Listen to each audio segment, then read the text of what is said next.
For decades, HR has wrestled with the elusive challenge of performance management. We've built frameworks, rating scales, and annual review systems, all with the intention of helping people deliver more and better work. And yet, if we're honest, most of those systems haven't delivered. They've absorbed huge amounts of time, created dread in both managers and employees, and rarely resulted in anyone performing better as a result. So what does drive better performance? If we strip away the bureaucratic clutter and focus on what really makes the difference, 3 elements stand out. Regularly refreshed goals, course corrections through timely feedback, and employees owning the performance conversations themselves. Let's have a look at this first one, goals that stay relevant. One of the biggest flaws in traditional performance management is the fixation on annual objectives. The idea that something we set in January will be still relevant in December is optimistic at best. The modern workplace is simply too fluid for yearly targets to remain fit for purpose. What actually works is team-based goals that are refreshed regularly. Instead of cascading smart objectives from the top and leaving them to gather dust, high-performing teams revisit and reshape their priorities often. At a company called Apartment Therapy, for example, quarterly or monthly goals are reviewed not just by managers but by the team itself, ensuring that the work remains aligned, relevant and motivating. Performance isn't about having a neat spreadsheet of objectives. It's about ensuring that everyone knows what matters most right now. Secondly, feedback in the moment. The second driver of better performance is small course corrections through feedback, not the dreaded once a year feedback dump. Human beings can only change one habit or behaviour at a time, and only when the feedback is given at the point of the actual behaviour and when it's happening.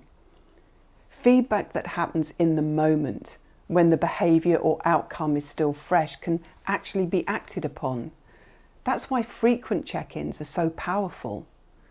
Companies like Cargill and EY have moved away from appraisals and instead invest in helping managers develop coaching skills, encouraging listening with curiosity rather than delivering judgments.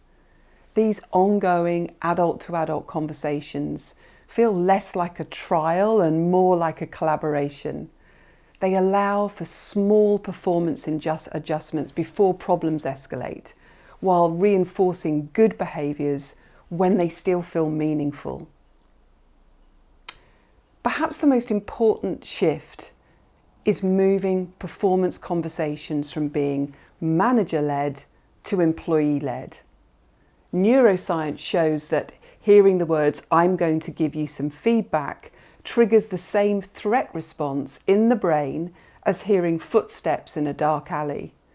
No wonder annual reviews make people feel defensive rather than open. When employees are invited to own their careers and performance, the dynamic completely changes. Instead of feeling like a nervous pupil waiting for an end-of-term report, employees come prepared with questions, reflections and ambitions. This shift matters because curiosity and ownership are the conditions for great performance. Employees who say, "Here's what I've been working on, what could I do differently?" are going to be much more open to feedback than those who are simply being told how they're doing. Companies like Vistaprint have pioneered this approach, scrapping appraisals altogether and leaving it up to employees to initiate and shape conversations about their performance. It can feel strange at first, making this shift, especially in organisations with a historically parental style. But once it catches on, the quality of conversations is dramatically better. AI tools can even help by providing employees with prompts such as, "I'd like to explore the skills I should build over the next 6 months," or "looking back at my recent projects, Here's where I'd like more feedback. What's your perspective?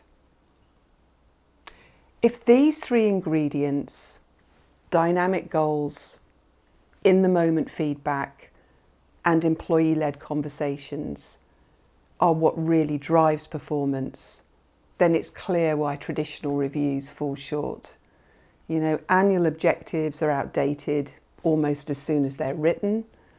Yearly feedback is both too late and too threatening to be useful.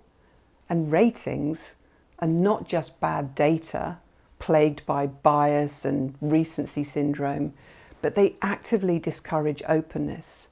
If a conversation ends in a grade, employees will naturally try to cover weaknesses rather than explore them. In short, traditional performance management was designed around mistrust. We created elaborate processes because we didn't believe managers would otherwise hold conversations with their people. We invented ratings because we wanted to force differentiation, even though our ability to judge others objectively is fundamentally flawed. But the truth is simple. Ratings don't drive better performance. Great conversations do. So what does a future fit performance approach look like? Well, it's process light, stripping away forms, ratings, and bureaucratic templates in favour of genuine conversations. Adobe, for example, they reduced their performance management to a simple conversation about priorities with no central documentation. It's team focused, recognising that most work happens collectively, not in isolations. Teams that regularly review and reset their goals together stay aligned and motivated. And it's employee-led, giving the individuals the tools, the prompts and encouragement to initiate conversations when they need them. The role of HR is not to impose heavy frameworks or compensate for weak managers. It's to create the conditions where these better conversations can flourish. That might mean coaching managers in adult-to-adult conversations, equipping employees with confidence-building tools, and ensuring that performance management is designed as a human experience, not a bureaucratic task. If we want better performance, we don't need more forms, more ratings, or more annual cycles. We need more conversations, frequent, open, and employee-led.